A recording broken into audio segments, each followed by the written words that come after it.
And I fear double Jay September Bosuminida ya a tosso at Yunusia des Mama Yamamina Hamakwaba and Family Reapem to break Kasiebo Essence and Paho do Ayabuano yes some for Wajibre was also crojo the Amaya Pesmaka for say a ream fan sumo Ewe Kasiebo Emus and Perfree Studios ya Osha live or TVXYZ Swam Power 97.9 FM Krakasiebo Radio XYZ 93.1 on Unsu Krem Ewon crying and in the Mia you Remun so voter Power 94.1 Global FM ewo ho Sharp FM o takra den Shroom FM on Krankwanta Boom FM o je Kasiebo bi ewo je asekan Jinyame 107.7 ewo Sampada 92.5 ewo Hafogo so West End Radio ewo Lembele KFM ewo Kwaza Ngligi FM ewo Bole Rich FM ewo Asimfosu High Radio 103.1 ewo Bechem OT Radio Wadambai Wempai Sampa Windy FM ewo Pusiga ene Important Obono FM ewo Sunyane Sunset Radio wo Yoso Nyansapo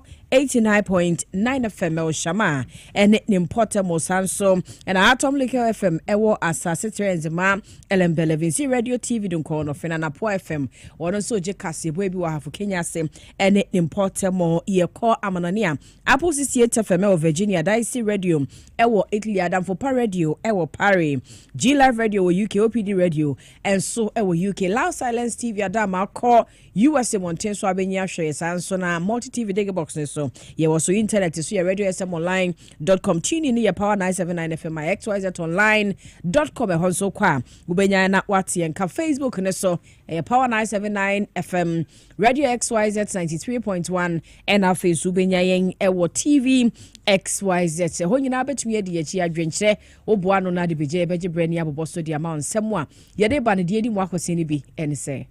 NAGS bokoko ediama awofo a wo magitwi ediakogu eye placement centers ahodo wa bra wo ma enya sukuu no ebiom de kokobo akọ ediama wo mo na Ministry of Education so atenkra bi se ne awofo no bi a wo ma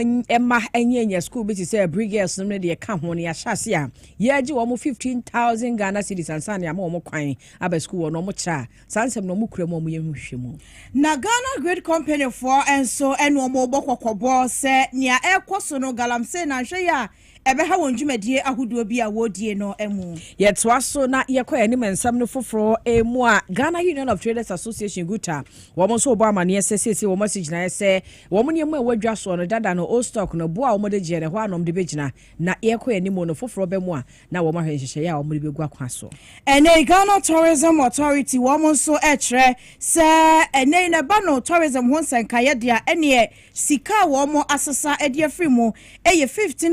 42 billion Ghana cedi. Ye remuna ye koye nim ewon semfo from Energy Commission wo so de ato abaya nim so supporting local renewal firms sahodo se de be green transition hihye ni mo no enema ebekoyie. Samson na Ghana National Theatre nei wo mo apaw eye Ghana Theatre Festival 2025 no wo mo apaw eye eho entoma ensem we eni afoforo pina enene ewie wo semufo aso sokroje yede emu sam eba abesomo na enyumekuo bi a wo maso yasen e wo kasie mu bi ene Abia fast da ne bi Emma Gentle Step Madake wo me adwumeku a wo ma yenkwada ntade wo ma ho siesie de ne ma hodo eboa Emma wo ma sesen makoyi nyina no ko Gentle Step Madake ho a wo benya bi wo ho na wato wo se yenka ncho se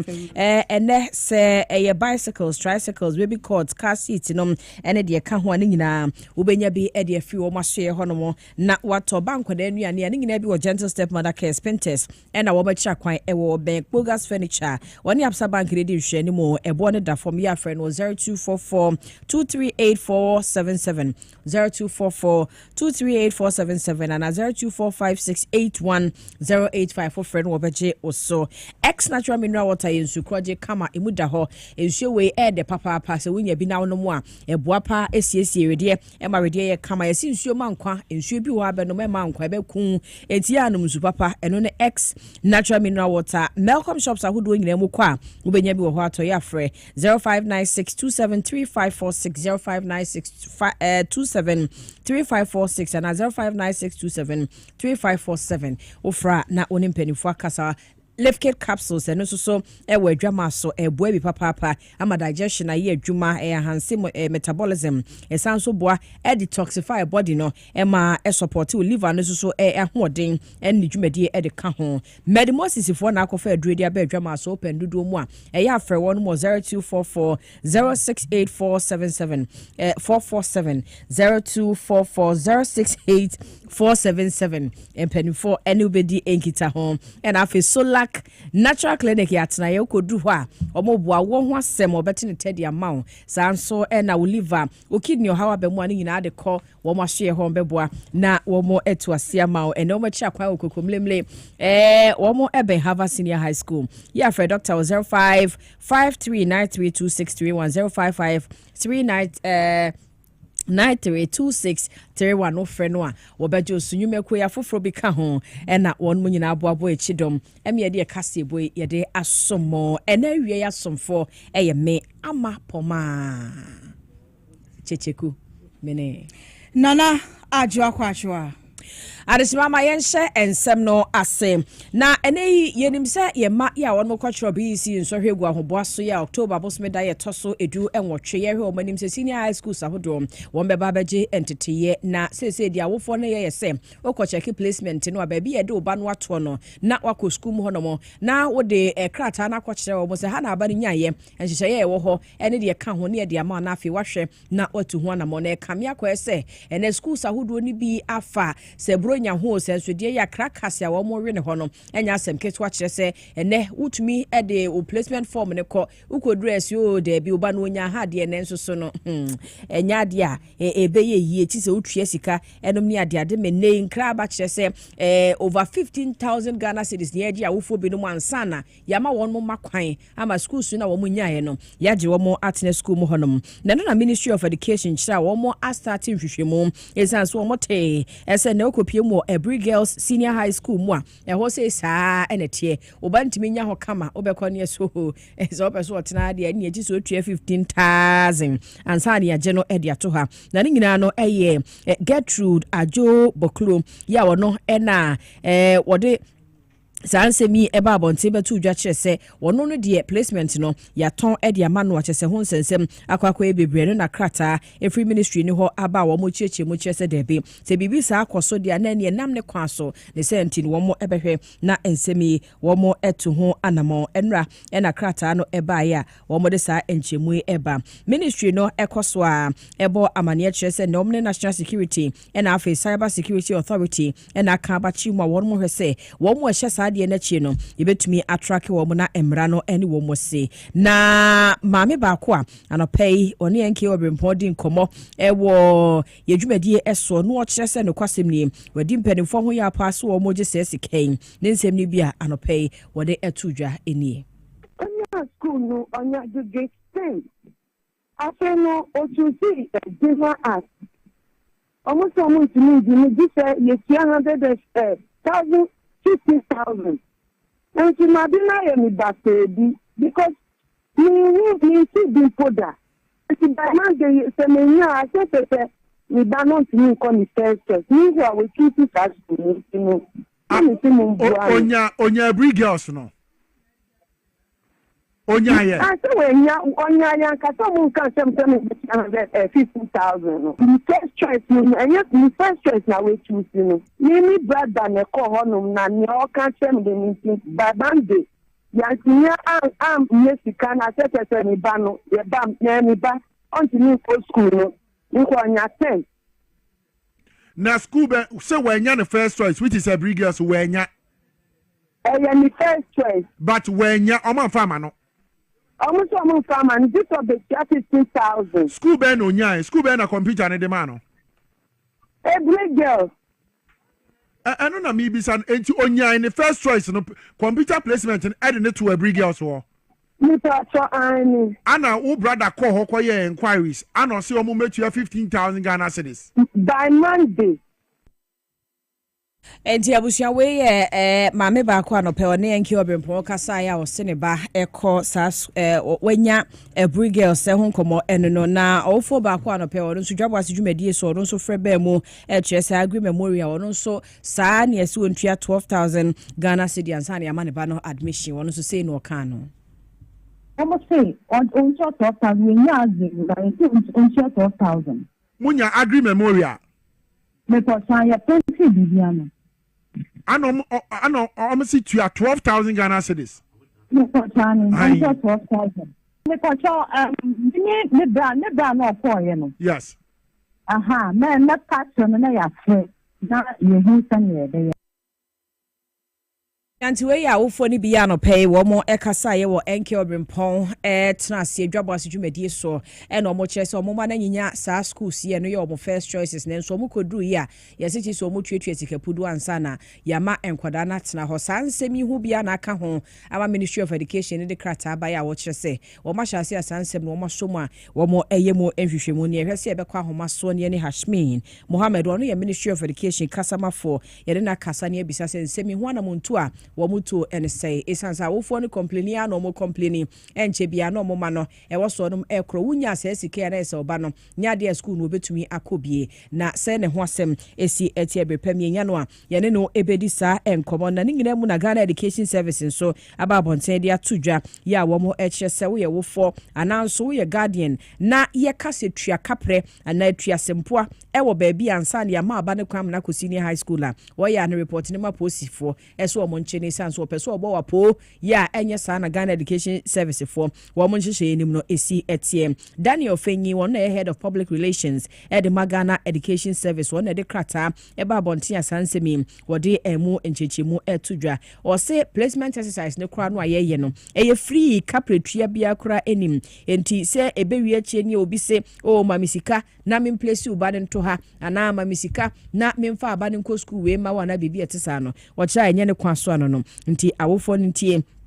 na womo enhye no nso se de be ya obi mfa sokwa enkonkoda ne eye wofo bi achenchena na eno nso enkofo how emfa emma o se portal ne ye bie na womo resolution centers ase bia ntiase anya dwuma e wo form no aprint ye no ho a wobetumi akoho na wakwakoye complain ama womo se wo check e wo de ne ntiase anya dwuma e kwa be na mfamfa so mmeboa ama kwan a ye de wo fa so ye no wo ama wo e de afaso ama eno nti womo eka ema afoforo bi nso ene womo ehye ni enkrofobia chi eye wo mo yodium so mo nko agisika ana wo nko ebibi etesa no wo kira safo no so nya hwe brepem yensaka education ministry akasamafo no a ye ne ombedi sansem ne honkomo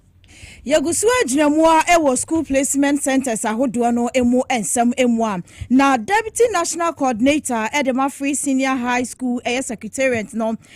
Dr. Belinda Grover ene wakasa wade kokobo emu odepa ema wofo nyina se ene no ukopie mu ewo placement center ahodo empanifo yesi wonom se wo mo ma enye school no wo na wo nkwasa centers na wo nkwahwe na nkrata asem na omunya na omofra no school ahodo aka no yemfa wo mo entutumu bi no wo se ene no kopie center ho no ma awofo ene wo magye ho aboso eye wo momu a wo mo manya school na nso na abofra no se wo mpenti o maame ne de na ba center ho no mo se wo ba besesa no e de ama no wo sesa ne ye na awofo ne ye no enya de a ebo akra ma exercise no mo de ehwe so no bibia etoto na akwa enu ntino de kokobo e ma awofo bi asese wo ba no enya school a entu nan emfensi center ho no mefise o mama ho no ma ye bebrebe ubekom no se enipa 100 ene wo hono ma emu 95 de wo mo ye wo mo a wo mo ma enye school na nso wasanso aba center wonom se wo ba be yensesan ye edi ama no ba no wasesa wofo no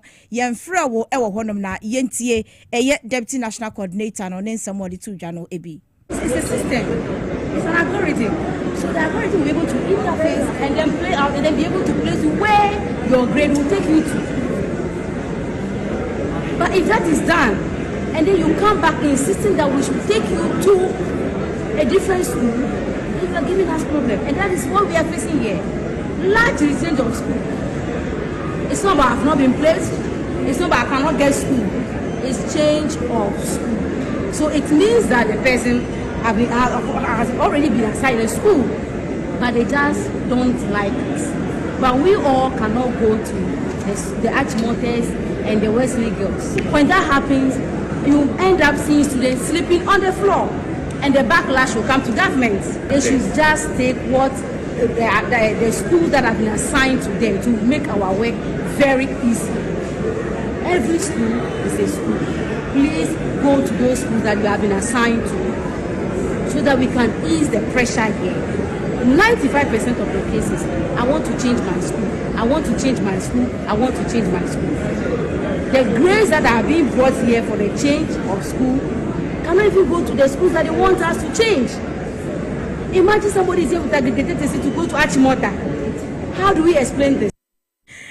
Asemo Nacho said Deputy National Coordinator at the Mafri Senior High School, yes, Secretariat, and Dr. Belinda Glover, and our day and same way at 2 age lady ponds. Kamia kwese ye unse adie bi oho a wo hyase a afedu baby ana ne tutwa na kwakoye din because obi bai ema wonya sa 36 ni bia mo se school ne de ma ne ko no akodi adanse sa chi mota ne nto ye yo so mo kwa ye be ya mamo ye be ya mamo na se me ba ko fi se sa ono se okro nya 40 kro ko ye se sama no ti sa na ama ababedu se because obi ba na mo se da bi sa o grade we pa de baby a wanya na ho na wo so ko nti ye ho hwe nye yi a but said ye dai ye no Brian Flip ni so na afi ko du baby a na mo ho kire mo sanso ane ha adwene so huntia wofo no so ya montia se wo ba no nya 36 a wo de ne kwasa okopa Achimota school no sebe nti wa hwe a efe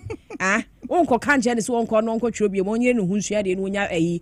ne 10 ni bi no wonko ho ene ko bi si bom nyom chon of there ki bi utimi twari bi ashem so hu ti wo pe school papa ma ba ma kwala ne nsua de na munya isa abrabu eni nyina ka obi na corruption yentimi nto ase yes eni nyina ka oni yentimi nto corruption ase na ma me ka say yes na school kro no onkra na kobro so bonkwa na ase bed ni school ni so omu ni mpa omu ni bia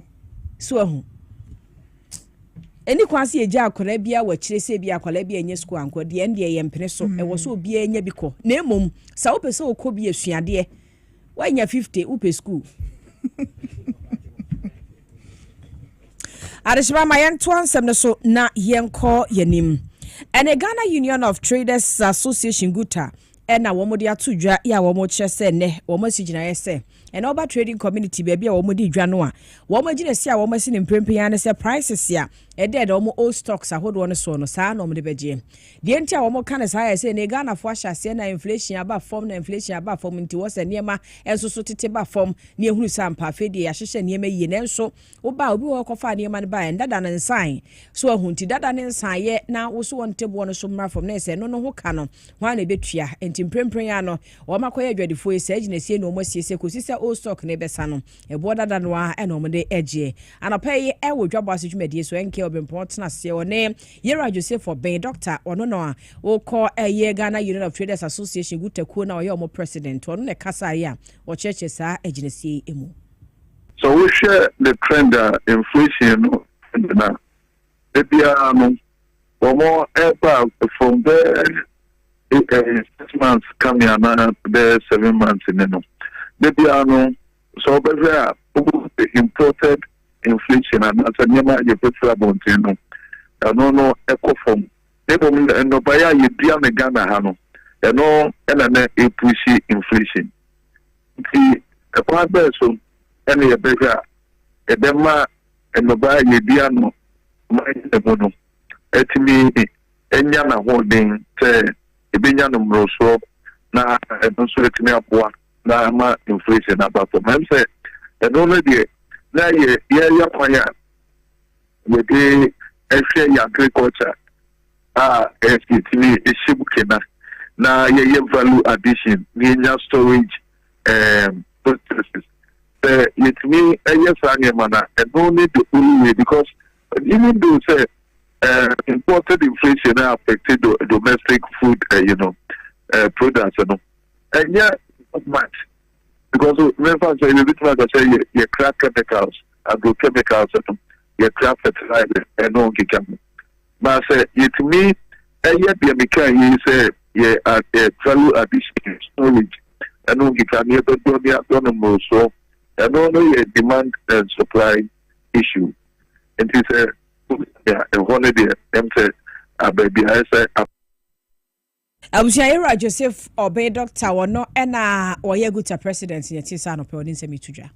Yamfa yani nchemu ewa grid ko wamo akache na ene inu wamo boko se galamse activities ahodoa ekoso we my Ghana mu no eye aye threat e de ama wonjumedi awodie na deputy chief executive wono eye in charge of engineering any operation eye Mr. Frank Ochri ena wo chirehwe nsemu se de niam ekeka kono ebe ha adwin ye pa ama anhwe ya wonjumedi awodie se wo boasom ama my Ghana nyama hode wonsem afa ne ntuma padie fra no edu how bebre na ene bebre wo mo yenti opanyin ne nsankan ye ode tu dwa no ebi it can invite near disaster because you know, as we talked about the line right of way, you need to clear it so that when you need to do maintenance on the line, you can go there. Now the right of way clearing becomes lucrative to galamseyers. In a number of areas, our people go and see that overnight people come and do their galamseying activities very close to our towers. Now the towers, you see them as just steel members, but they are carrying a lot of forces and weights. And so the foundation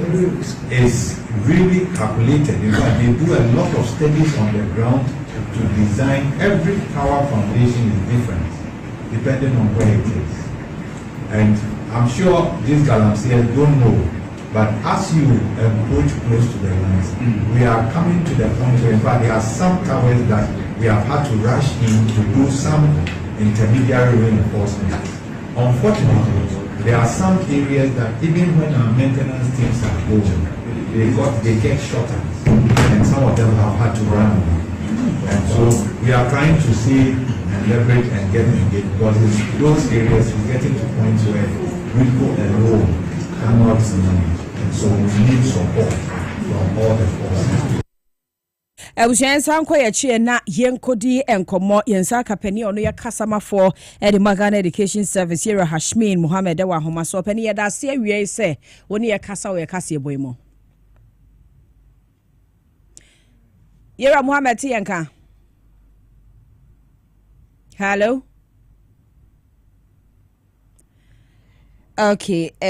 openi ni ntiyanka brepem yensa esai kan biemu a yene ne betwa sa enkomodie eso yenko yani mo nsemfofo na yegusua ejinamu ewo Ghana eye great company womo asoye ene womo ede enigisem etudwa sebeye na wo my Ghana enyama hode wonsam ebetimi afa ne ntumapa ede efra no ene womo apawo eye 353 million American dollar ne no eye transmission project a womo eba abeye ewo Eastern Corridor ehono me no efa voter any oti any important honom na ebeboa amanyina mahode ho nsam e wasan important honom no etimi ejina eye ne nan so na yentie se de mpanimfo churchum se de project emu nsam esitie.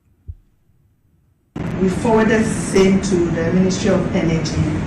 They wrote back to us telling us to initiate the procurement processes. So the project cost about $353 million. And we foresee undertaking it in phases. But before government of Ghana can accede to any loan for this project, we have to do what we call a feasibility study and an environmental and social impact assessment. The feasibility study gives us the true cost of the project in terms of the high-level designs they will do, and then the systems, the layouts of the substations and all that, and how to evacuate safely, and the transmission line characteristics and all that. The environmental and social impact assessment will be done. The key thing there is the resettlement action compensation. Because once it's a transmission line, you are taking people's houses, people's lands. And now when the funding agencies come, first of all, they want to see how socially responsible you are before they will even give you the money. So management has tasked us to forward, in fact, the project to a unit in RICO called the Project Implementation Unit. That unit deals with donor-funded projects. Now, just away a Ghana Great Company Limited, one more enomode and some way at to just as I say, dear, and check now, just a year $353 million a year transmission project no and chom the best chess ma and Yamahode won some Eastern Corridor and then a side win nano at Timia and I so. Yebejina ewa hode ni atena ye hono mo ana ene executive secretary de ma energy commission ma me Eunice Brichum eno no so de ato abayanim se twasa ban ede hihye policies ahodo bi gu akwama ebeboa ama local adwumayefo a wo mo na ehwese renewable energy ho hihye ye be konkan companies no a wo mo eye bie no ye be so wo masini makura wo mo yie se de be ya wo mo nso dwumadi a wo mo die no wo be hye mo den no ma hye mo kena na aboa meba green transition ne ho nsem no a wo mo so fam de ombe ye de aboa no ebe ko yie pa na wakasa ewo stakeholder forum ye koso ewo nkran ha na mami bo kokose se aban ya nhyeda so the policies bi ba na afa incentives bi ebeboa amasa local renewable energy companies wo batumi agina wo na so ade ye ankase de ano ye gina national de bi de ni hwa amananefo a ebeduru ba bi na age yensem na akwakọ ha adwen senti wo mo ehwe na wo mo abie sanse bebre na wo ho adwuma no wo betumi aye nenso esan niema bi a wo mo ni enti no ama wo mo twefa wo mo bo kakra nenso sa nso asene ne ba ojidie mapase ebetumi asolve issues thingina sede wo cheche ne nsemu bi enie local companies that over time have tried to bring in components and to set up manufacturing of solar panels and so on, and the environment has not been favorable. There's one SPS was around, they weren't able to do much. They're just hanging around. Another entity, TradeWorks, has really, he's built his factory, he's looking at bringing in equipment, and he wants to partner with us. And he sees that perhaps even some collaboration with governments where they're incentivized to produce in large numbers will help to push that agenda. I mean, we are talking about local content and local participation. We really need to support our local industries to really be able to pick up the Abusiama me Eunice Brichum executive secretary de ma energy commission ene yete ne nkan Yera Hashmi Mohammed wa homa so pani ya das ye wie se woni ye kasa wo ye Kasiebo iso Yera Hashmi ti ye nkan ya das yo se woni ye kasa ewo ye Kasiebo mu Hello Big boss what ti ye nkan ye mo ha Yo, ebusuafo brepem yenya na yene no ebedi sa enkomo no yebetoa so na fe yakọ anim akonsem ne foforo mu. Ye konsem foforo mu edia na Ghana Statistical Service enei wo mo de report edikan I no every Ghana International Air Travelers Air Survey no ede aboy no eba no ahoho a wo mo frama ahodo mu ebepiem wo my Ghana mu no mo kọ ensrahwe e wo yensahwe bia ahodo ni mu a eno ho eye report ena wo mo ede abano na wo mo echiremu a eye first quarter eno eye 2022 na afenso second quarter third quarter and so 2023 wo mu chiremu a sika chese wo my Ghana yehwie ede free tourism biaye ahodo no 15.42 billion Ghana cedi and Ghana Statistical Service ede emu ensem eto edwa na report government statistician Dr. Alhassan Idrisu wono enede emu ensem eto dwa. Using a systematic sampling method, every third traveler was interviewed face to face. This gave us high quality data from both Ghanaians and non-Ghanaians who had spent less than a year in the country. Now to the key findings. Let us begin with inbound same-day travelers. We recorded 12,864 same-day visitors. Many were in transit,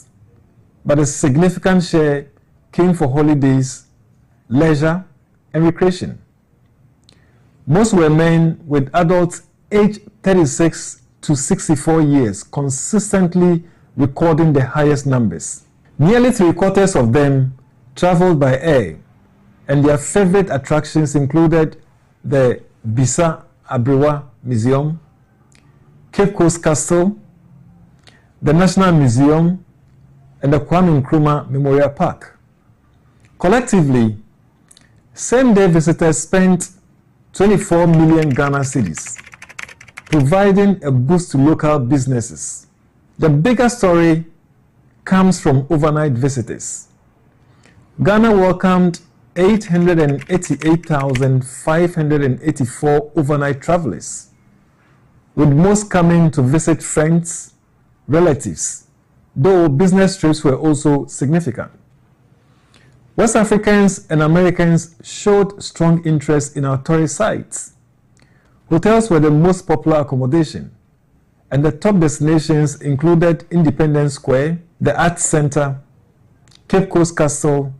and the Kwame Nkrumah Memorial Park. Now, just any a kokotie a government statistician, Dr. Hassan Idrisu, and Wabreki and some nina down a day amaye. Na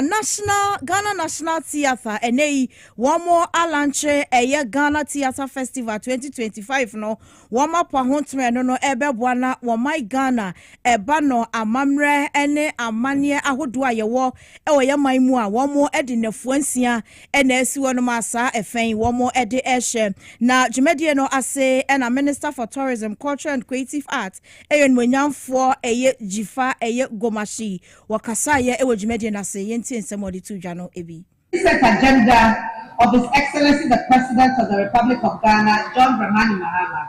prioritizes the growth and development of tourism, culture and creative arts sector, and is committed to working with all stakeholders to enhance its fortune for revenue generation and job creation. All that we can achieve through the preservation of our rich, diverse culture, which is at risk of extinction and adulteration.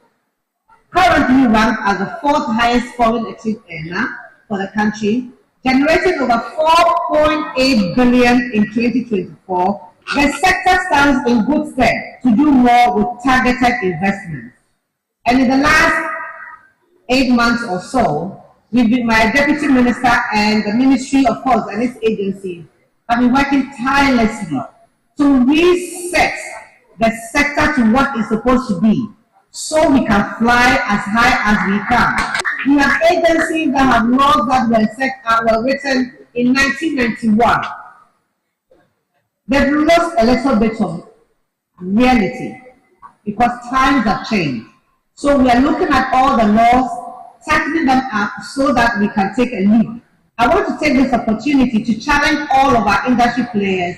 to use the platform this celebration offers to reflect on how things have gone so far with a determination to forge ahead, working together to improve the fortunes of the industry. Now, way a Minister for Tourism, Culture and Creative Art when we now for a Jifa Gomashi and what you enchemu atujana and no etri and Executive Director wano and or Ghana National Theatre no a Ora a Henry Herbert Mam one also in same way and etuja. We initiate a process that will offer players in the performing arts industry the opportunity and platform to engage with each other, with academia, and with members of the general public on what is needed to enhance the fortunes of the performing arts industry in our country. It will be a platform for the exchange of ideas, learning opportunities, and the showcasing of what industry is today and where we want to take it. The Ghana Theatre Festival 2025 will present 6 days of diverse activities and events. 6 days of display of Ghanaian culture. 6 days of dance, drama, and music. 6 days of master classes to be styled with a symposium. And 6 days of exhibitions of theatre works and art. Together, we will engage each other on how to prosecute the research agenda of His Excellency the President for the growth of our industry and to guarantee its success. Our challenge will be to fashion out a way by which our industry could inculcate technology and balance the dynamism offered by culture for our collective good. Now, Chesenia Ekotia ye executive director wano and Ghana National Theatre anon eye Orua Henry and Odisa in some way tuja. Area pram to broadcast your boni egusu ede somo higher power 97.9 we share live on TV XYZ Radio XYZ 93.1 affiliate stations no womodo so mu nyina kra Kasiebo no Facebook e live ho mejiri se udi echi ento ansem no eso na management any adesuafo wono mu okutubabi number 2 junior high school na afi bachu na KG and omudi adesede ekwode ama abansa abada mani mu ya na womo wo how pa e wo school ni mu ne sente abane hwe no meboa womo e wo sa kwan so womo se bankunwa se ya womo ne bibambo security ha adwene e na afi ase trutru asem ni ade ekoso wo school ni fa ba bia womo bonyo so ntini nyina mu no womo stress aban emremu bi emfa emma womo na enkomodidie mu no womo ni amane bofo eye Fred Green e na etwetwe enkomo Mrs Frances Ajimaya Jem ona headmistress ya wada school no ano na Green bedru ye no amane boni nyina no ya bone boa e wo sa report mu Kotobabi number 2 JHS eni bachuna kindergarten eye school biai ebien a ewo tema atoye menzinum empanyifo a wo mu hwe sa desua biai so e de adesrede erikwa ma bank titiru mensini a wo mu wom abankra chipanyin a wo ho Ludwig Totime eni wo ma shebegweni lawyer James Enu se wo maka wo mu ya sanse woni suku adan papa nkongwa mofra betinemu nso eno nso nye papa adisa na jofa kania nso nye juma e wo honom enti wotsesi aban emeko wo moya owu ayere Frances Ajiman Ajem eno din semi etu yanga maneboni Fred Green enim. The school has challenges, particularly with furniture, and then we need to have the school fenced for security reasons. Yes. And then water, it's a general problem anyway, but basically these are some of the things. Because we don't have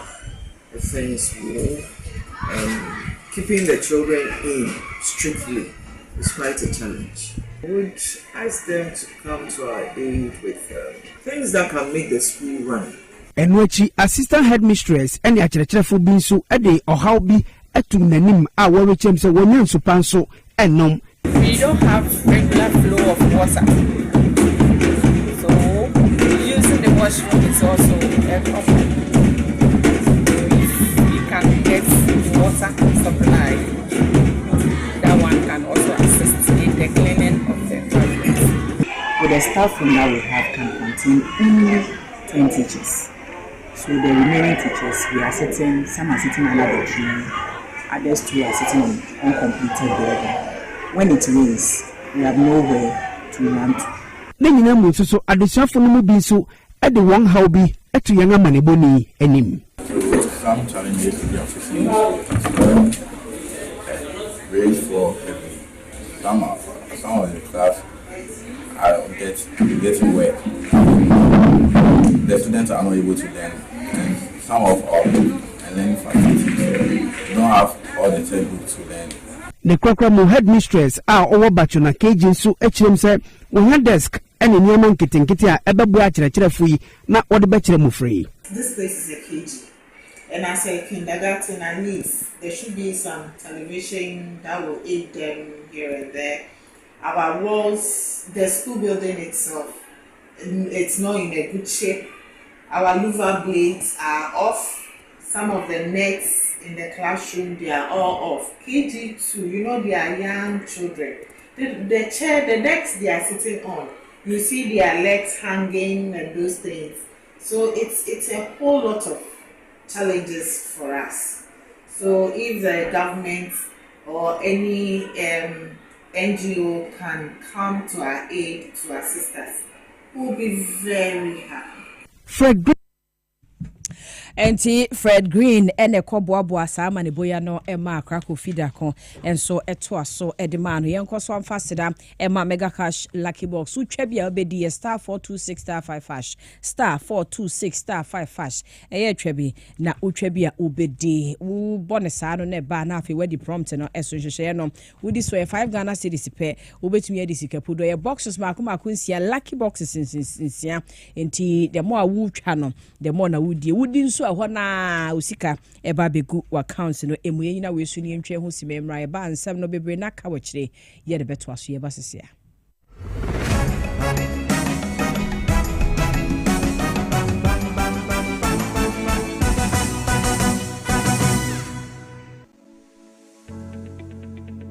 The National Petroleum Authority hereby cautions persons engaged in illicit storage and trading of petroleum products to comply with the regulatory requirements to operate in the downstream petroleum industry.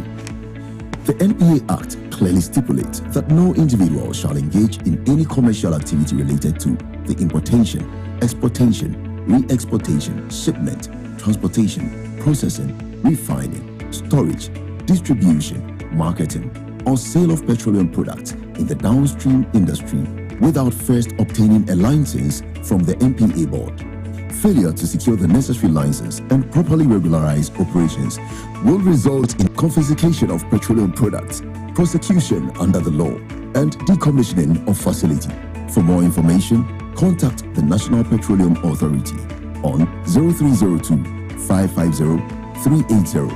You can also visit our head office located at Jolu off the N1 highway or any of our regional offices. Na ede na ya obayi a oda former son ye funu emunumuni. Oh Mr. Entry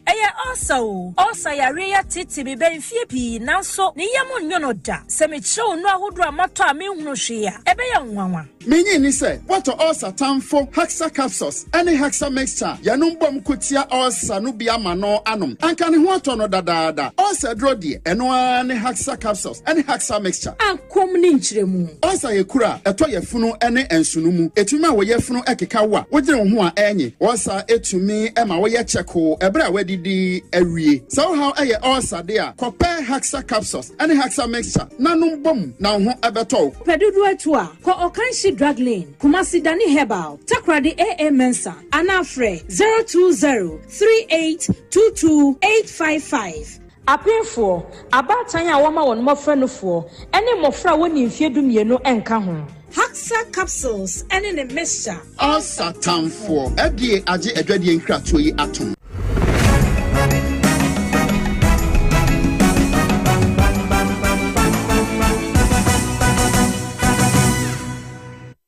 Yena se emwakwaba se wajebre atwen ye ami akwaji aboafo enkrato ede aba na yetoa ensam no so a na yeremu ewo Western of Mantam no emu regional minister eyon monyafo Wilbert eye Petty eye Brentum ene no wakasa dia tudwa se aban hyehyɛ de egu akwa so obeboa ama emfudie ene enuane ho nsam afa ne temapa ede efra eye Feed Ghana eye program no ene opanyina first ne ho so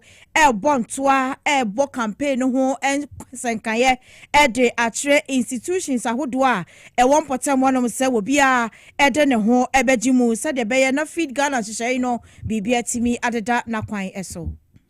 North region omo de ato akoma so na omo nenam won start ye krache ya ye visitation to institutions eye sensitization aform cooperatives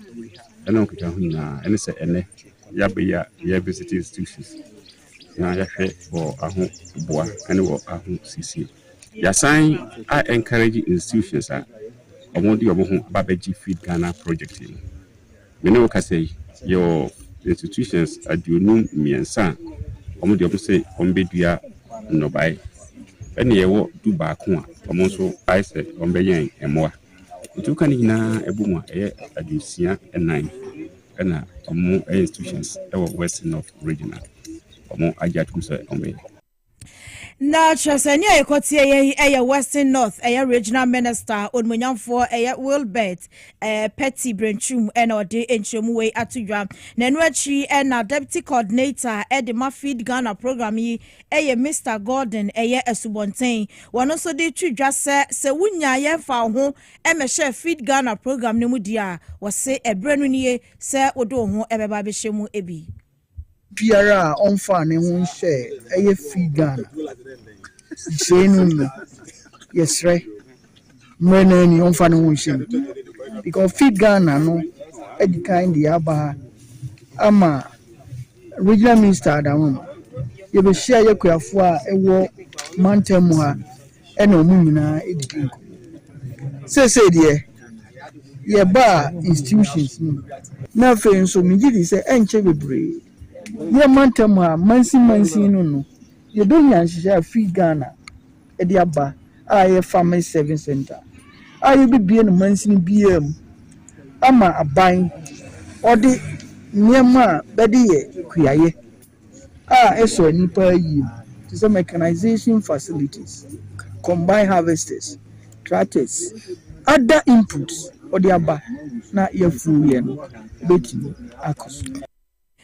Na Chasaway, a deputy coordinator at the Mafid Ghana program, no, a Mr. Gordon, a subontain, and not in some way at Tuja. Yanko Apa West came Mensi no more. Now, Mensi Cratcha, one on the Waho, a honorable Rebecca Chisa, and they were two and a mobi boas at the Bayan and Peswason and Yamabeko Yenese, or the Soncha to Anya, ye ni Pebinumuku to illegal sun winning so, Ewo and Peswano Eso. Ningina say, and near Crea 4 year 1 potom who was woman singing as halfway bar, no my baby so no buying in egu, your mudi to Anuano, and Nam the Quaso, the Saint Jomotra by Najuni, Eddie AC, so no, any amount for Alex Donko, aka Atom. Eko ene ne kokasa ya wo chese sanche ye weni na monwa sese de na tena ye as district assembly no wo mo etu ma me Rebecca nsem ne bi eni power star came ye san weni ewa ha but for the past 2 weeks ni no activities bi aya hot no ni enti aya hot ne se complaints no from communities na dawson the ka communities na baby omo ye san weni na activities no farmers ewo ho at the complaints back office ebi nso the police station nti enne na me see there bi me de mani ba behwe dwumedie no already na me videos of it nti me di kan at the band at the atoso be 2 weeks ni the activities bia enkoso nti enne ye ba ha na me behwe senia omasei enkofo niama wo hwe abe omodwiregu ho na ne ye onwa kra kakra ewom ne se aban no de seedlings ma farmers no but after seedlings no the more we no mukudue wia then they are so aba asaba be say ne see if you compensation so I see no rationale in this one nti so far no mabehwe the probable state asase na ewom no mo ye wie nso a omo nye reclaiming. Bushanti we district chief executive officer ya wo Westa Kim Apa Westa Kim Mame Rebecca Chisa ene ete so kasa na we ye wote se sa ne ma na ekoso no kwa probo na ni kohwe se de mesite ene ode nsemi tu dwanu achi akuafo no a wo mo so nsase akokagu fom etu ho no manua no enso ni Alex Donko ekasa he de mani ba me ho ansa anajo at least best 4 o'clock to 5 o'clock ibe ba ma dwumi kokko ni nyina me kan so ohin na ere ode man so ehun ma bi omudi abren se asase no ma ere diabani obi anso me ka hwenkyere esi ma dia wase ni nyina wantuma ma mhwe asase no kra twa kokko na chi a wadwuni ni nyina ekebia enyeye ekebia enyeye nti se mo abadie mo yen adom na dia aye me dia o me fili na ka bia obia no ontua ma me wadwuru ye nnuane ene ye niama bebre agu nti yesre onabodisi se Aresmama we akuafo ni bi ya wo mo wa power star chem ne ete se wo mo de sa ensemi etu dwa mensa ka promo no gusu denden ye atwabe na utwa obedi star 274 hash na enti aba ne se enche jackpot no ye be roli ba ko ni ye roli nso a so ani tua dada se yenya roli jackpot no asika ye bemu no enya asem keto anti hyase ne twagu ho na bre ne so na ye hima homa no ye him no na eto number ne so dia na ese wonu wadie puduo ne ye papa mu a waje odi ebefu na odeko na wakochope ne kama pa mensa ka promo ne ginam ti twade eto honom na ye rane a wososo odo ho ahyem ebi ebusu ye de nyina ebesi ha na ansana no yemfa happy birthday enko emfa emma sa adehie di kan yemfa happy birthday enko mfa Humphrey Lincoln Jibo Humphrey Lincoln Jibo ene eye ne birthday nti happy birthday enko emfama Nyankopon hraw na oma wahode oma onkwatenten owo mental health authority hono ye adwuma nti Humphrey happy birthday enko enra na ye wawoda no nti ebeka say belated happy birthday afi happy birthday for Fronso enko Emma Loretta Sewa aka Ya Brown nti Ya Brown so ene eye o birthday happy birthday enko emfama Onyankopon hia mu nyina na mo secret prayers nyina no o ma ne mre mu sa pepepe emfa ema mo asedan koma production crew ni nyina Travis Green Fred Green ena afi Ella Opoku ene edubia wo mu ne bebo abo chidom ede ema yewie sanso ena news team ni crew ni nyina mo bo abi bo chidom yeso MCR Mr Peter ho ohene kisi na nanie enso ho sanso ena director Raf no mo maka nyina so ho cameras na chi osofo Prince na fi edi Lazy Tego na da mo ne twi yanim fefefe am ya yesukusukusukusuku mo abojo ne live on Facebook mo messages ne doso ye hu pae da mase ye don bebre say ya mo ne yetsa mo asomfo awie yi me ama poma checheku mene nana ajwa kwa ajwa ya da mo ase ama mo ne hwe ama mo ne tia de hye enwumre no nsia ebesan so hia